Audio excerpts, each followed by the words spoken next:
Episode 22.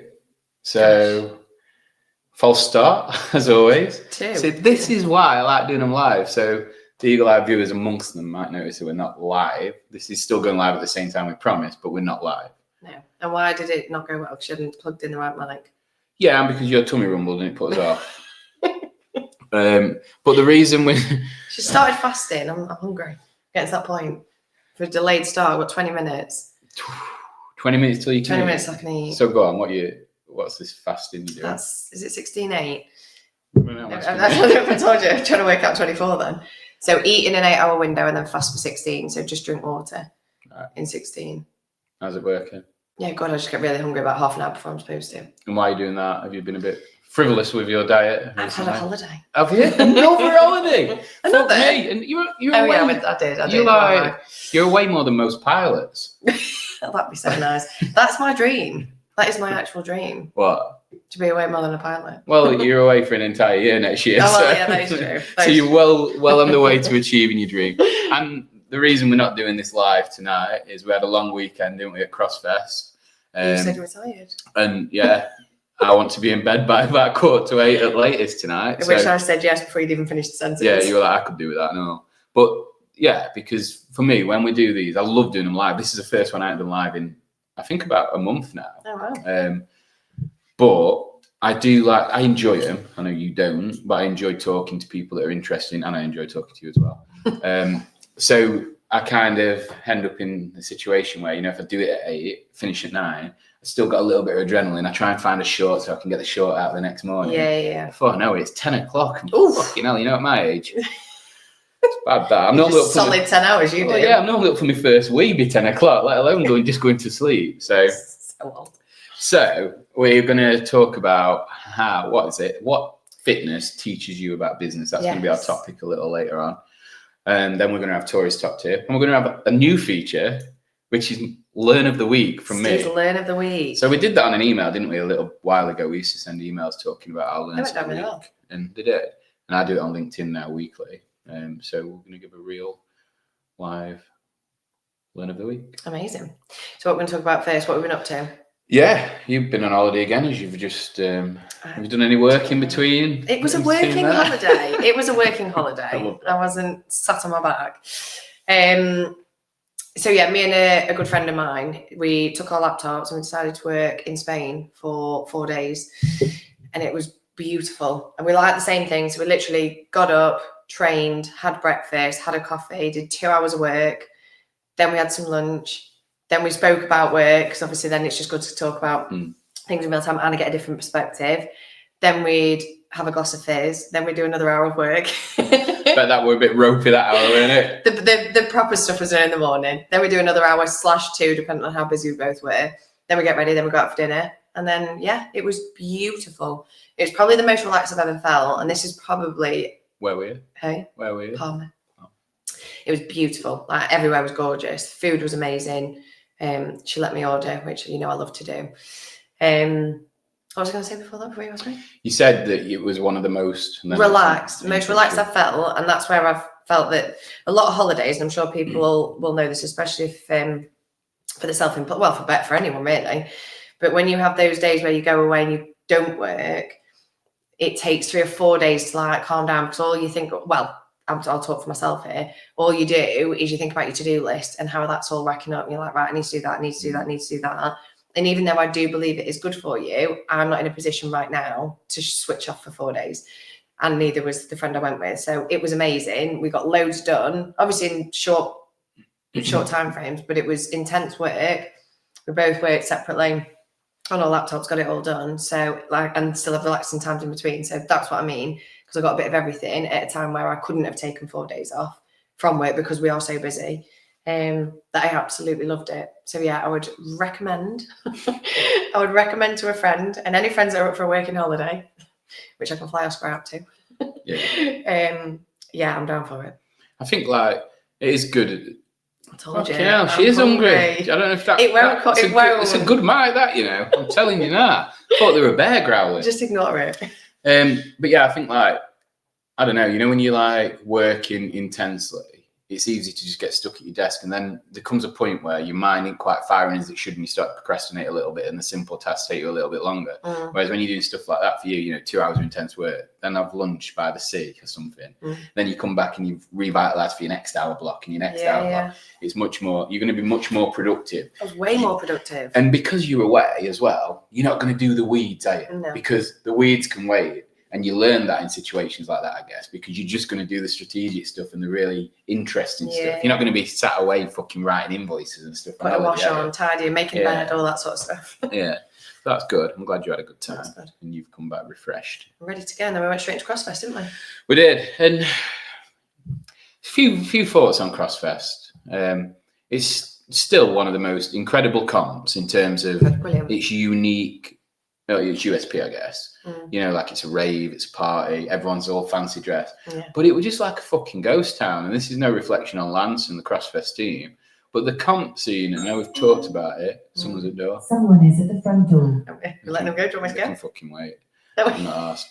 And I think the comp scene at the moment is like, it's just dead, isn't it? Like, we've talked about it before. High Rocks are like, the people can go to a High Rocks, they can get in and out in like a couple of hours, and then they're home. They're not there all day. And I think, I don't know what the comp scene can do, because there were so many functional fitness based comps and CrossFit comps that when High Rocks came in and took a few, it diluted the people further. So therefore, the numbers were starting to dilute. We saw that when we decided to come away from events. But then this year, High Rocks have just gone boom, and then there's things like Deca, there's things like Deadly Dozen. There's all these comps that are doing something similar. And I don't know, someone's got to do something. Like we're talking about, we've got a bit of a plan, haven't we, to talk to a few different comps and see how we can come together and maybe like help each other and find a way to revitalise the scene again, because I know all the vendors are feeling the same and all the comps are feeling the same. So doing nothing isn't an option. And then when you look at things like Crossfest, and some of them athletes were there 12 hours yesterday. Granted, that's because they overran by about 2 hours and it took them about 4 days to work scorecards out at end. But it is complex with all the workouts. But I think that doesn't help, because I think that a comp running on time is really important. And when you're trying to compete with High Rocks, you maybe got a bit of leeway with that before. But how many of them people are going to go, shall I go and do a 12-hour day at a comp again, or shall I go and do... Well, we were talking to the vendors, weren't they? And they were saying the High Rocks effect, because you don't go to High Rocks, like even when we went, you're in and out within 2 or 3 hours. I'm doing one in a few weeks, and I plan to do it all within an afternoon with a travel that's an hour and a half away. So there isn't the spectators, there isn't the milling around, there isn't the money there to be spent, which obviously as an athlete isn't extremely attractive. But like you say, as a vendor, it's... Well, yeah, because if you're a vendor, even if you think, right, I'll jump on the High Rocks train and I'll go and pay their ridiculous fees to go and vendor at High Rocks, as vendors, we do well when people are bored. So the spectators in between the mates events come and spend, athletes come and spend. If you're at High Rocks, you get there, you warm up, you check in, you go up, you do your High Rocks, you finish, you wipe sweat, get your patch and fuck off.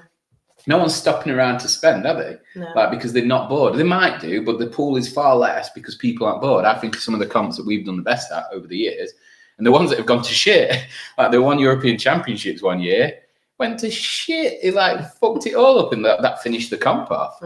But the people were that bored that some people were coming back in the same day to spend again because they had nothing else to do. And it's that when we do well. So absolutely, we've got to figure that out, and we're going to. But from the comp scene that we're talking about as a vendor on what you call the traditional scene, we're going to Rogue again in just a couple of weeks, and now there's no concerns about that being what we want it to be. It is, and I feel even not great because it's over Halloween, but that's from on a personal level. I don't and get it's that. Half term. Sorry to cut in there, but I really don't get that, because I know it's hard for people that have got kids, especially of a certain age, but also they're an American company. And the Americans go mad for it. I've been in America in middle of September before, and Halloween decorations are already out. Yeah, it's crackers. They absolutely love it. So, it's UK weird. Half term. Yeah, is it? Yeah, same week. It's crazy. The week could not be worse. But then again, it's over at the weekend. Obviously, we have to go include travel in that. But yeah, within that week, it's half term and Oscar's favourite time of year. Yeah. But apart from that, just tell them it's not Halloween. Kids are stupid. No, they're not. Don't call my kids stupid. I weren't. I said kids. which he is one. So we're really looking forward to it, and we've got some exciting things happening, haven't we? We have got on Friday the Murgs versus Murgs times DFNT range is launching. It is. And people have been like pretty excited about that. We've shared a few teasers on socials. We're launching that on Friday, so we'll see how that goes. But on top of that, we've got more new products, haven't we? We have. Go on, you can do them justice. Go on. Well, I paraded it around, should I say, at the weekend. That's about right for you, isn't it? Well, you caught me on a few, didn't you? And I was trying to get I've been tasked with 10 photos. And for those that have heard, obviously it's still not my comfort. I'm happy to do it and I'm happy to be involved. But yeah, finding 10 that I'm happy with are difficult. But they went down extremely well. People kept asking, didn't they? Yeah. So we've told everyone what it is, haven't we? No, that's what I kind of gave you your intro for. Well, I was obviously wearing it at the weekend. So a 2-piece in 3 colours that you could mix and match. And it's ones that you can wear, given that we're coming up into the colder months, over gym gear and then get you to and from the gym. But also I wore it on holiday. And someone even stopped me in the queue and went, oh, that looks comfy. And it genuinely is. Girls are so weird, aren't they? No, like I would genuinely say, oh my God, where's that from? You know, if I went up to a guy and I'm like, oh, I like your shirt, where's that from? He'd be like, fuck off. I'd be like, that is, no girl will definitely do that. I even said it to a girl in those trousers, like, oh, where are they from? I do, I ask all the time. I don't know if it's, no, I would have always asked, even before Defiant. Like I genuinely would have asked. So very, very excited about those, plus some other bits of activewear in some cool colours. And they'll be here soon. Yeah, they're first, aren't they? Yeah, they'll be here soon. But yeah, we've got a plan to launch, so we'll have some stuff. Anyone that's a member of our VIP club will get immediate access to all of it. That's one of their perks. Yeah. So I think we've got 15 or 16 people in that at the moment. So they'll all immediately get first refusal with a little bit of their VIP discount applied. And everyone else will have to wait because we're staggering the launch.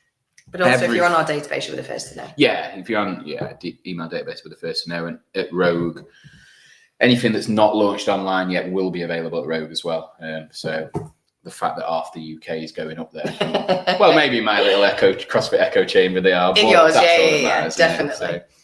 So that is our updates, I think. Is there anything else? I haven't been cancelled yet. Not yet. Yeah. Keep sharing. Keep trying. But yeah. No, we've got an exciting quarter, haven't we? Black Friday, Christmas. And it's big. We've had, everyone that's got a business will know it's not been the easiest year. So what I like about what we've done, behind the scenes, we've had real honest and raw conversations where I haven't felt good about certain bits in the business, neither of you. And we've figured out how to operate. We're doing amazing things on Defiant Print Services. But when we talk to all the other people that are similar to us, such as like Rebel and No Rep and people like that, I think everyone's feeling the strain online. Even Dan from WIT mentioned it. Yeah. So what I like about it is we've not just we've took a few calculated risks to set us up for success over this period where we can succeed. We know Rogue will be a success if we do it right. We know Black Friday will be a success if we do it right. We know December will be a success if we do it right. And I like the fact that we've kind of just stayed true to the process. There's things we could have done better that we've learned from and we'll continue to get better at. But we're set up for a big Q4 now. And if that flops, you'll find me hanging from a tree. But but yeah, I think that's the way to do it, isn't it? It's like forward plan. Don't just worry about what's gone because you can't change it. How do we get better? Yeah, and I was there was something that came on the screen when I was at the gym earlier, and I was saying about like the hard times are really, really good for us, and I think that leads us into our topic anyway. That unless you know what failure or like bad times feels like, it's how you grow from them, learn from them, and you probably get better because of them. If you're on a constant coast in a slow incline, sometimes that can get a bit comfortable in its own right, and there's only ever a kind of a drop, either a drop off a cliff, or it depends what you want, I suppose. That works for some, but neither of us feel like that. Like we constantly trying to push, constantly trying to improve, constantly trying to be better. That sometimes I don't think it's bad to have those hard times. No, like a bad workout. Like a bad workout. So yeah, so it's humbling. Yeah, that's what makes you. And if you've got the right mindset, it's what makes you come back. Absolutely. Bigger, better, and stronger. Yeah. And that's why I think like CrossFit is amazing. So like we're talking about what does fitness teach you about business? If I look at that just in this one bit of isolation there, what's great about CrossFit to me is I can go in 2 days in a row and kill the workouts. And when I say kill them, for me, obviously. So you walk out going, I'm fit as fuck. Check me out, top 5 on box, mate. And then you go in the 3rd day and you have to scale all the movements and you still have a disaster and you finish bottom.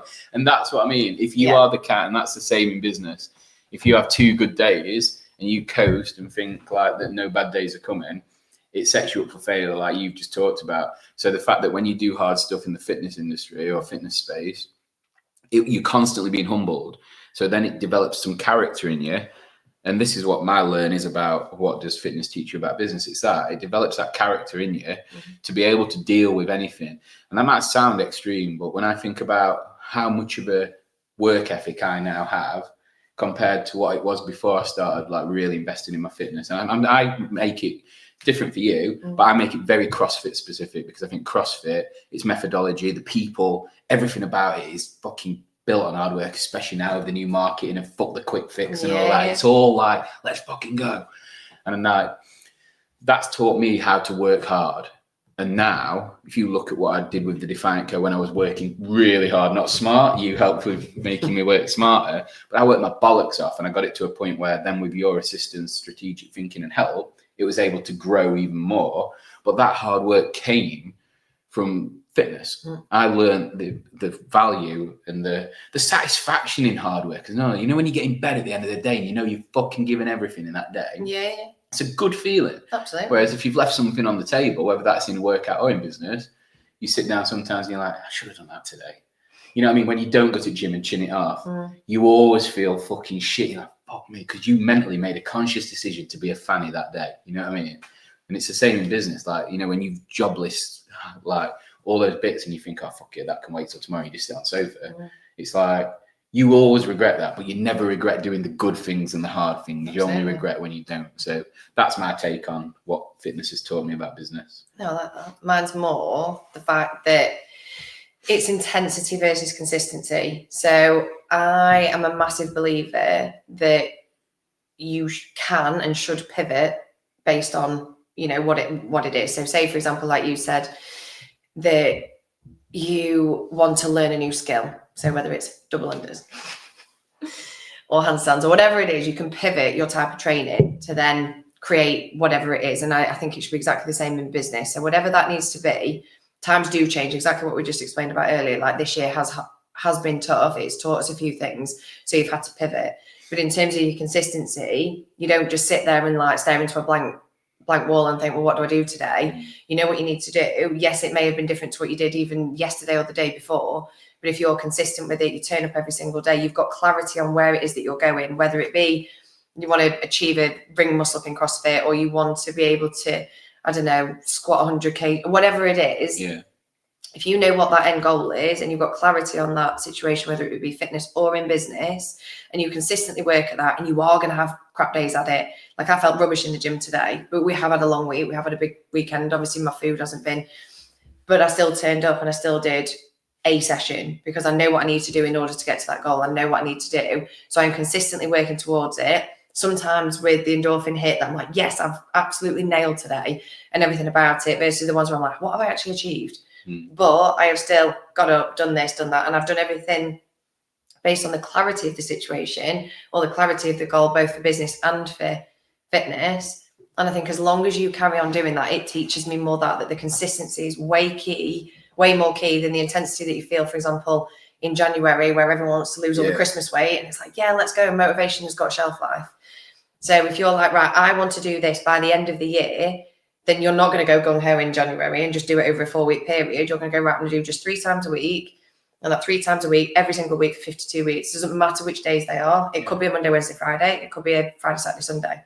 So if you just say, right, it's just 3 a week, it could be a walk or this or that. And exactly the same in business. Like we normally, my mother-in-law picks Oscar up from school today, and now I can't, so my day's halved.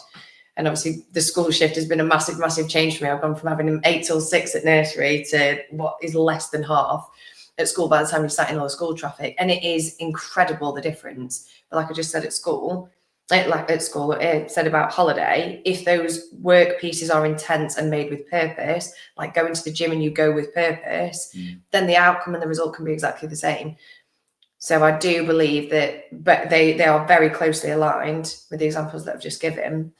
That, yeah, it teaches me that consistency, however that looks, and knowing there's the up and the down days is way more important than thinking, unless I'm going balls to the wall, intense, and then it's, I think it's more important. That's my take. Yeah, and I think like with consistency and intensity, it's the consistency that sets you up with the ability to be intense when you need to as well, isn't it? Almost like if you consistently go to the gym every day, on that day when you have to run away from the police, intensity, you can get. But you know what I mean? It's like if you consistently do something, you're priming yourself when you really have to like go all in, because there are times in business, if you're used to getting up and doing what you have to do in your business every day, on that day where you don't see the fucking end and you've got to do everything because it's month end and you've got to do all this, that, and the other.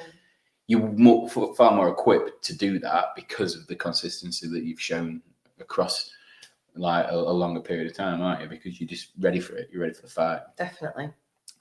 So in close, and you know what I'd also say is I feel like, people that prioritize the fitness, I don't know if this is wrong or right, so I'm happy to be unfucked on this, but I feel like people that prioritize the fitness are always, this isn't saying that anybody that doesn't is a bad person before anyone gets upset, but I feel like they're always much better members of community. And what I mean by that is like, I feel like people that prioritize their fitness are much better in all aspects of their life. And granted, that's a sweeping statement and it won't be true in all cases, but I think a high percentage of that is probably accurate. Because, and one way I kind of like think this as well is like, like when you're at a CrossFit event and there's loads of people that are doing fitness, they all seem to have disposable income to spend on clothes and things like that. And they're buying like 10 pairs of Metcons and they're always buying the latest stuff. And it's because like, they're not pissing all the money up wall. They're not probably like spending it all on takeaways and all that kind of stuff. And there's going to be like people that maybe train religiously and then treat the centre of takeaway of the week. I'm not saying that, but what I mean is I feel like people that generally prioritize their health and fitness are much better members of society because they value hard work, they do good things, they want to help each other, they want to get better. And that always has a positive impact on society as opposed to people that settle and just want to do nothing and just like, and yeah, like I said at the start, I caveated with that might be unfair and it might be a sweeping statement, but in my experience, and the reason I say that is because I've been both sides of it. When I wasn't fit, I wasn't a good member of society. You know what I mean? I wasn't like a terrible person, but I wasn't a good member of society. And I wouldn't have like been up for helping someone do like a move house and all that kind of stuff. I'd have been too lazy. Whereas now, regardless of weight or anything, now I'm much more open to helping people. I'm much more open to talking to people, being thankful for things, supporting causes and all that stuff because I've learned the value of hard work. So I just think it makes you a better member of society as a whole. I think society needs both though. I think the world needs both. It's almost like you need leaders and workers. You need this and that. You do need a balance in order to have a successful tribe. I agree when you say leaders and workers. But what I'm saying is, if lazy people cease to exist, society wouldn't feel that in as much. Well, it wouldn't. Society would function. Obviously, people lose personal relationships and shit like that. I don't mean it like that. What I mean is, it wouldn't have a detrimental impact on society if you lost all the lazy people and scroungers and the beggars and all that. It just wouldn't. Society would get better if everybody valued hard work. And you said, and then you make this distinction between leaders and workers. Those workers still work hard just because they don't want to lead and they don't want to excel. It doesn't mean you can't, there's people that I work with in my corporate role that they're very good at the job and they work hard, but they never want to do any more. I'm not talking about those people. How do you know they're not lazy? Because they're not, they do their job. Like if you're doing your job, technically, like some of them are, but like, you were doing your job when you said you were lazy. Yeah, But I wasn't a good member of society, so maybe they're bad as well then. Is that what you're saying? I'm saying society needs everybody. Maybe the correct way to frame it from me then is to say that society would be better if everyone was fit and healthy and worked hard. Well, yeah, there's a different argument there. Well, that's kind of what I was saying. But I just think that society wouldn't collapse without getting rid of lazy people. You get rid of fit and healthy people that want to work hard, society collapse immediately. Yeah, I prefer the reframing of that. Yeah, okay. Well, we'll get there in the end, don't we? We do, eventually. I'm not editing it though, fuck them. Oh, okay. Well, I've not done a fucking podcast if I don't upset at least one person. My top tip. Oh, okay. You're going to let me end. You're going to let me end with my learn of the week, are you? Or do you want to go there first? Oh, God. Right. Go on. Can we edit? You don't know what this is yet, do you? No. Are you worried? So, you know what my learn of the week is? It's something I've probably preached before because I don't know how I knew, I just knew that it would make things better. But then I've just had very real examples of it too in the last week that have sort of manifested that learn to a learn. You know what I mean? Okay. So, and basically what it is that if people talk that have got opposing views and really talk, then things get better. And that sounds really silly to say, but at the moment we live in a society where things are quite polarizing. And rather than talk about it, people want to just kind of like clash and just think that someone's wrong and think that someone's right. So my examples, I'll not go into details, but I've had 2 debates this week about my views on something in society and their views, and they're completely contradictory. But we've literally not sat face to face, but we've chatted, one by text and one we're doing on voice note. And what I found was, which I've always believed, that people as a whole are quite rational and views aren't that far apart, but then how people end up talking about those views can drive the wedge. And I could not have more, especially one of the girls that I was talking to, I could not have more of a different view on most things in the world than her.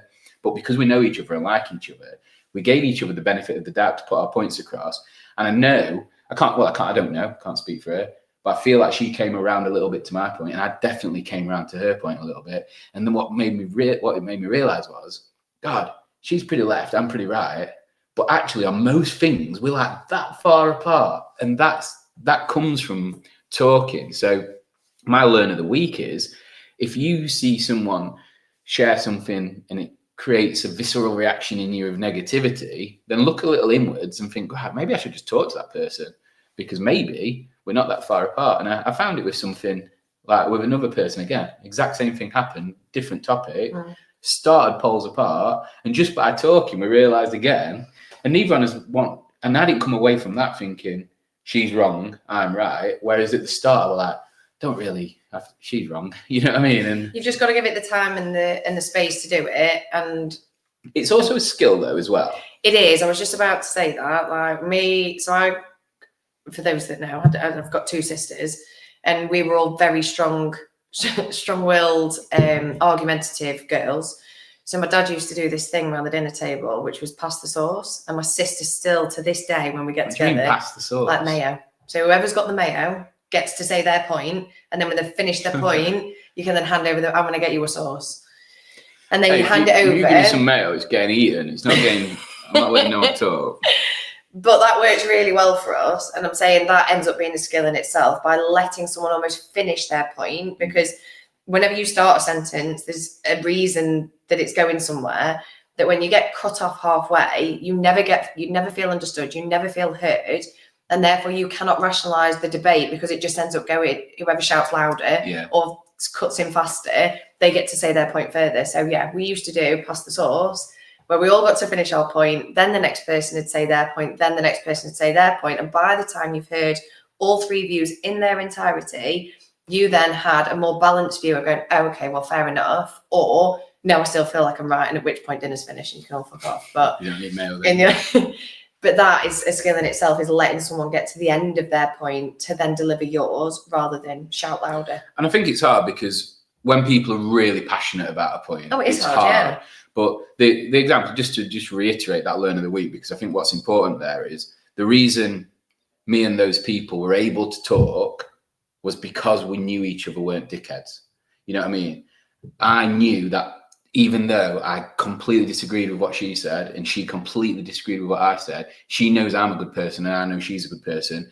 So we put those differences aside to talk about it, because we're like, I wonder where she's coming from and I wonder where he's coming from, because I know he's not a knobhead. So what you've got to realise is, in society, someone has a different view. Just because you don't know them, it's much more easier to disassociate from them and think they're a dickhead for their view, but you don't know them. But if that was your mum, for example, that had that view, you give her the benefit of the doubt to hear it because you know and love them. So that's how we need to treat all debates across the world, I think, and things will get better. Because, yeah, I learned so much, and I'm so glad, because I've always, especially recently, like you've seen the growth in me over the last couple of years, I'm much more open to those conversations. And I've started to think down that line, even more so recently with the way of the world, that it can't all be that bad.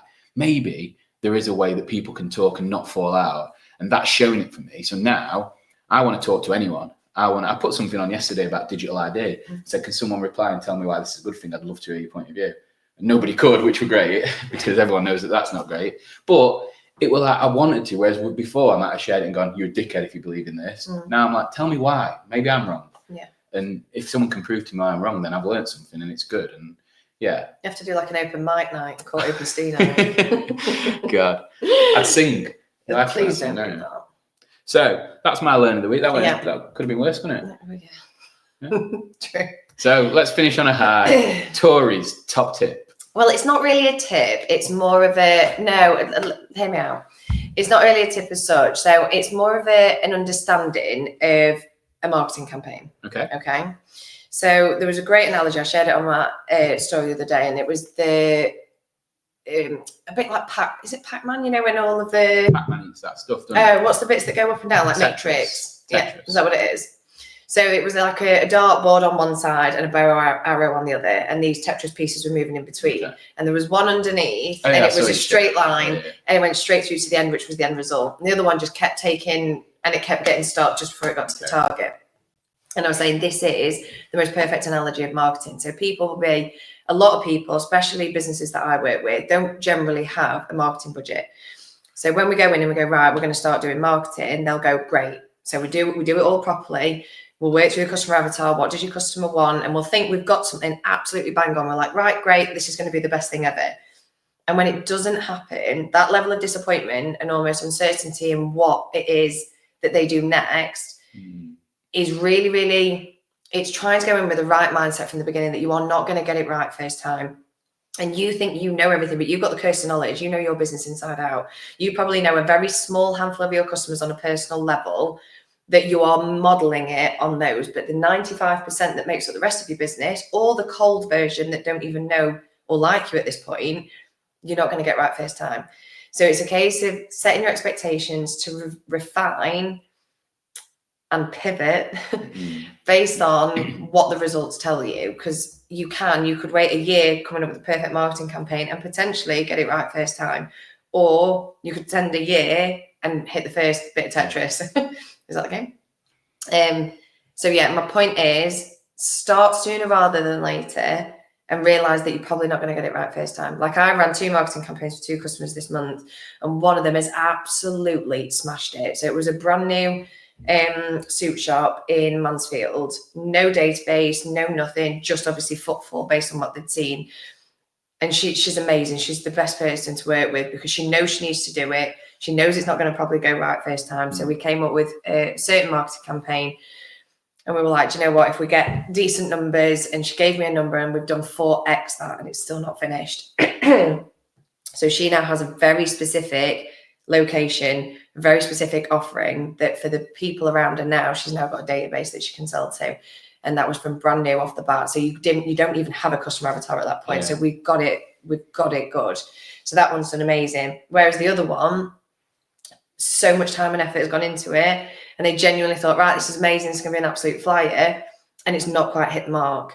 Okay. So it's now a case of, right, what do we do differently? How do we pivot? How do we refine? And what can we do with the information that we've got? So yeah, my top tip was exactly that. And it's been a big learn for me for this, or a very real learn this month, in that it doesn't matter, they're not all going to go right, but you just need to make sure that you're consistent in your clarity. And the end goal. And you just keep moving towards it, pivot. Yeah, it's like a kid, isn't it, trying to walk? Like it doesn't like fall down 10 times and go, you know what, walking's not for me. I'm just going to they just crack on, don't they? And and it's funny you say that about a suit shop in Mansfield being successful, because I imagine in Mansfield a lot of people are attending court quite regularly, so they often need suits. Those views are my own and not anything to do with Torie or even from CrossFit 17. So, in closing, anything more you want to add? No. No, I just want to say that I've enjoyed this, but I do like them more live. Well, yeah. Well, when you're not tired. Yeah, but like I say, I need an early night. Stood up for like 11 hours in a row yesterday.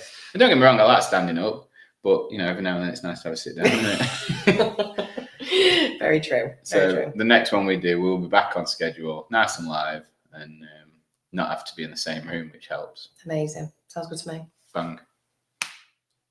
That was loud. Well, wasn't it? Start